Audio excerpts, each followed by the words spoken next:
Halo semuanya, selamat datang di video presentasi kelompok kami.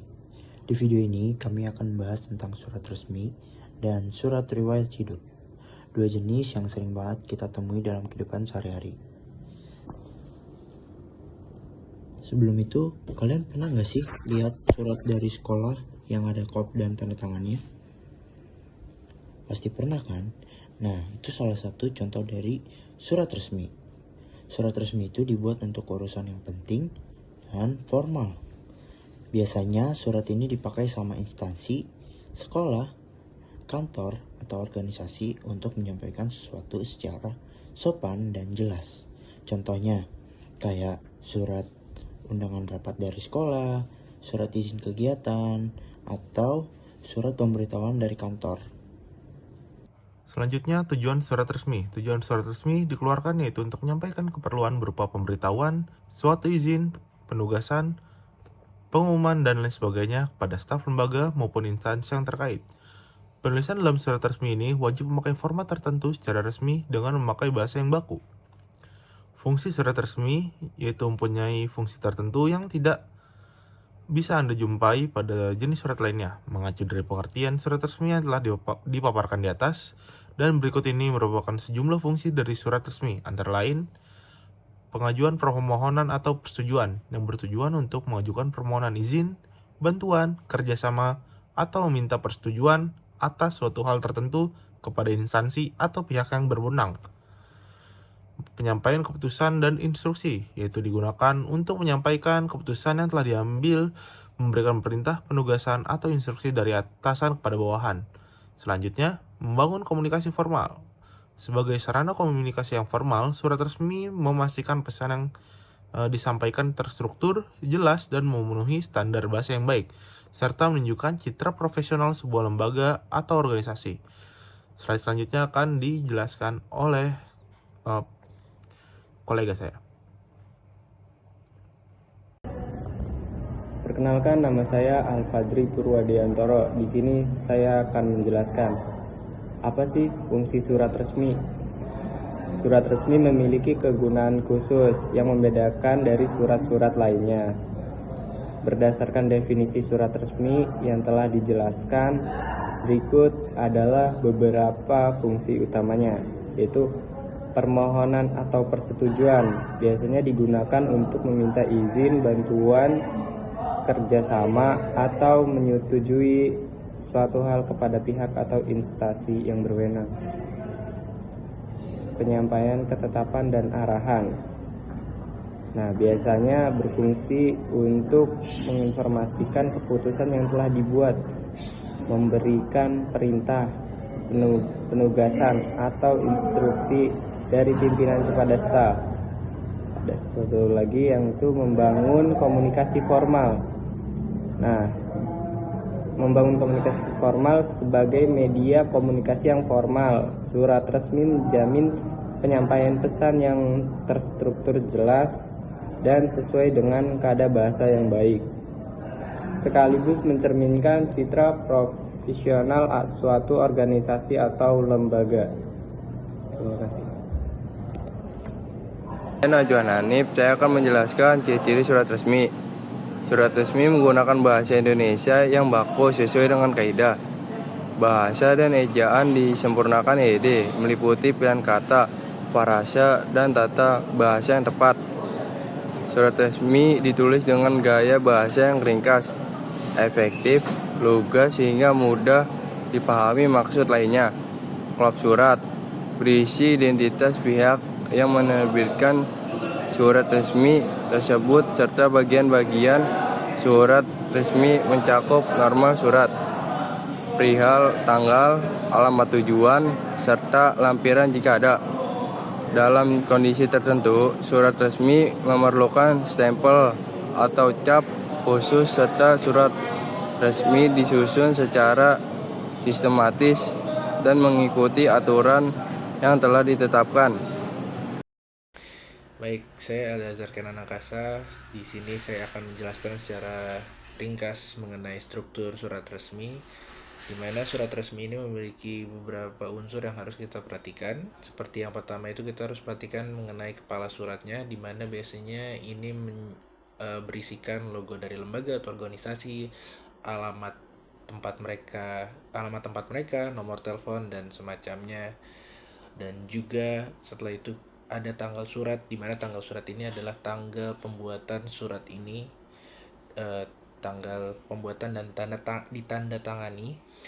Terus ada juga nomor surat, dan biasanya nomor surat ini dipakai sama lembaga atau organisasi yang mengeluarkan surat ini untuk mendata surat yang sudah keluar itu ada berapa, dan ini surat keberapa yang keluar. Lalu ada lampiran, di mana biasanya lampiran ini menginfokan atau memberitahukan ada lembaran tambahan, informasi tambahan di lembar selain lembar utama, karena biasanya itu isinya tidak bisa ditaruh di lembar utama. Dan juga ada hal perihal, biasanya itu juga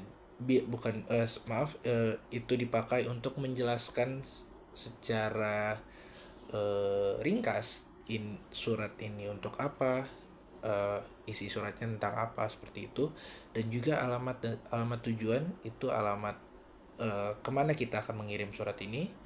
Dan ada salam pembuka, isi surat, salam penutup, itu adalah isi dari suratnya, yang dimana salam pembuka kita harus memberikan salam kepada penerima suratnya, dan isi surat itu kita menjelaskan surat ini tentang apa. Dan kalau surat resmi untuk mengundang ke suatu acara, itu biasanya kita harus ada detail acaranya, di mana, kapan, dan jam berapa acaranya dimulai, dan semacamnya. Lalu jangan lupa dengan salam penutupnya. Salam penutupnya pun harus menggunakan kata-kata yang formal. Lalu dilanjutkan ada nama, jabatan, dan tanda tangan. Biasanya ini yang menandatangani adalah ketua organisasi atau lembaganya.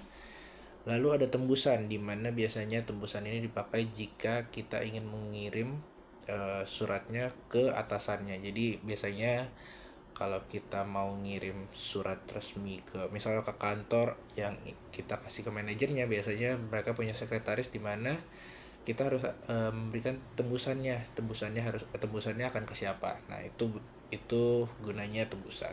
Jadi sekian penjelasan dari saya mengenai struktur surat resmi. Terima kasih. Kita lanjutkan ke teman saya. Nama saya Muhammad Aditya dan saya akan menjelaskan tentang daftar riwayat hidup. Pengertian daftar riwayat hidup. Riwayat hidup yang dikenal juga sebagai Curriculum Vitae atau CV adalah berkas formal yang berisi ringkasan informasi mengenai identitas diri, latar belakang pendidikan, pengalaman profesional, keterampilan, dan pencapaian seorang. Dokumen ini bertujuan untuk memberikan gambaran menyeluruh dan meyakinkan kepada pemberi kerja atau pihak lain yang berkepentingan, yang dibuat dengan format terstruktur, bahasa baku, dan menyajikan data yang akurat sesuai dengan posisi yang dilamar. Oke, terima kasih. Nama saya Mikael Hisami dan saya akan menjelaskan mengenai fungsi daftar riwayat hidup. Oke, jadi daftar riwayat hidup ini mempunyai beberapa fungsi yang paling penting. Yang pertama itu untuk mempresentasikan diri, karena dokumen ini berfungsi sebagai alat promosi diri untuk memperkenalkan identitas kita, kualifikasi, dan potensi pelamar kepada sebuah perusahaan, instansi, ataupun lembaga. Lalu yang kedua, daftar riwayat hidup juga berguna untuk menyajikan informasi lengkap, karena Curriculum Vitae ini menyediakan gambaran komprehensif tentang riwayat pendidikan, pengalaman kerja, keterampilan, baik soft skill maupun hard skill, serta kegiatan atau prestasi yang relevan dengan posisi yang dilamar. Lalu yang ketiga, memberikan data untuk rekrutmen. Informasi yang disajikan dalam daftar riwayat hidup membantu Departemen Sumber Daya Manusia atau SDM dalam membuat keputusan perekrutan yang tepat dan akurat. Lalu yang keempat, menjelaskan kemampuan profesional. CV memungkinkan pelamar untuk mendeskripsikan kemampuan profesional yang dimiliki, termasuk penguasaan alat-alat tertentu dan keahlian yang lebih spesifik lagi. Itu saja dari saya mengenai fungsi daftar riwayat hidup. Selanjutnya akan dilanjutkan oleh teman saya.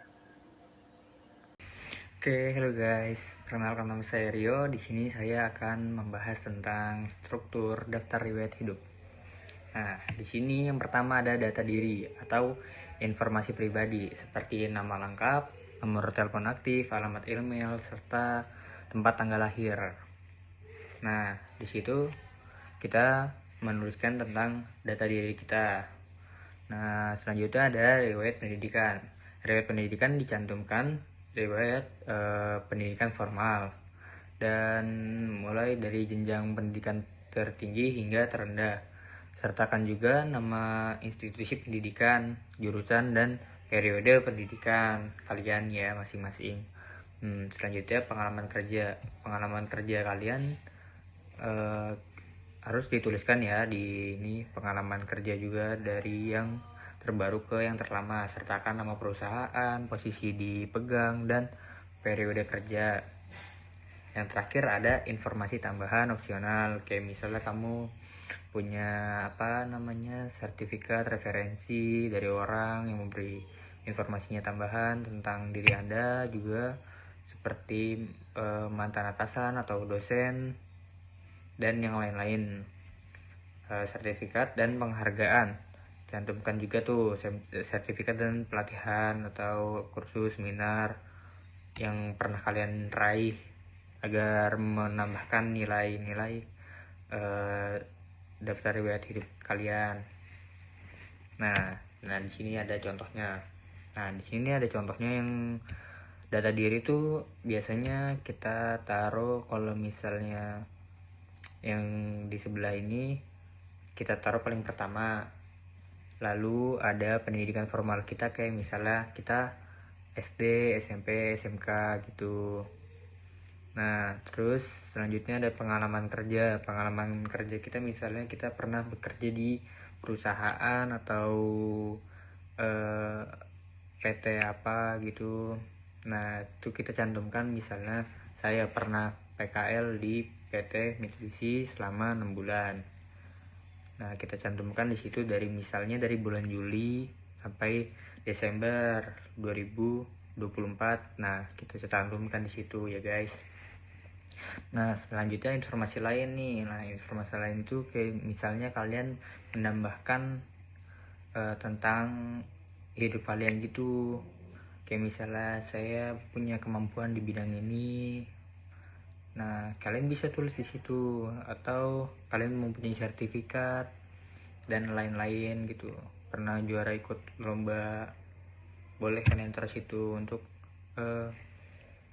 ini kita.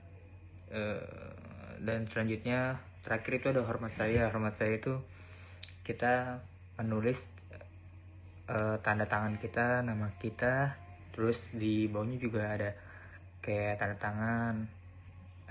Mungkin cukup sekian dari saya yang mau saya sampaikan. Nah, itu adalah struktur dan contoh daftar riwayat hidup ya guys.